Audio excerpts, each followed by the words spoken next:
જલાલપોર તાલુકાની Galaxy residency વિવાદમાં આવી છે। મહુવર ગ્રામ પંચાયત હદમાં ગેરકાયદેસર ગેટ બાંધકામનો વિરોધ કરવામાં આવ્યો છે, છતાં ગેલેક્સી રેસિડેન્સી દ્વારા ગેટનું બાંધકામ ચાલુ છે। ઉપરાંત ગેલેક્સી રેસિડેન્સી પાસે ન તો પરવાનગી કે ન તો એનઓસી, છતાં પણ બાંધકામ પ્રગતિ પર છે, જેથી મહુવર ગ્રામ પંચાયતના તલાટીને અરજી કરાઈ છે। સોસાયટીના અવરજવર માટે થયેલા અવરોધ સામે ગ્રામ પંચાયતને લેખિત રજૂઆત કરવામાં આવી છે। નવસારી જલાલપોર તાલુકામાં આવેલા મહુવર ગ્રામ પંચાયતની હદમાં રેલવે સ્ટેશન સામે જૂની એનપીઆઈ કંપનીમાંની જગ્યામાં આવેલા ગેલેક્સી રેસિડેન્ટ દ્વારા ગેરકાયદેસર ગેટ બનતા મહાવીર સોસાયટીમાં લોકોએ મહુવર ગ્રામ પંચાયતના તલાટીને અરજી કરવામાં આવી છે।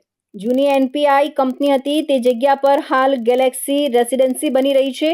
મહાવીરનગર સોસાયટી કે મહુવર ગ્રામ પંચાયત કોઈએ પણ રસ્તા મંજૂરી આપી નથી। ગેલેક્સી રેસિડેન્સીના એનએની પ્લાન્ટ પ્રોજેક્ટમાં કોઈ પણ જાતની પરવાનગી પણ લેવામાં આવી નથી। Galaxy residency Maroli railway station સામેની બાજુમાં આવેલી હોય સદર જગ્યા રેલવે પરવાનગી કે એનઓસીની પણ લેવામાં આવી નથી। મારું નામ ફિરોઝ ખાન છે। અમે મહાવીર સોસાયટીના રહીશો છે।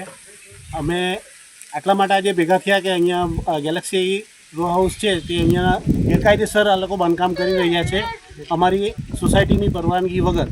એને રોકવા માટે અમે આ અપીલ કરી છે। આજે પંચાયતમાં આજે અપીલ કરીને આવ્યા છે ને આજે બાંધકામ જે છે તે હાલ પૂરતું મતલબમાં બંધ થઈ જાય તેના માટે અમે અપીલ કરીએ છીએ, સરકારને અપીલ કરીએ છીએ કે આ બંધ થઈ જવું જોઈએ, આ રસ્તો બંધ થઈ જવો જોઈએ।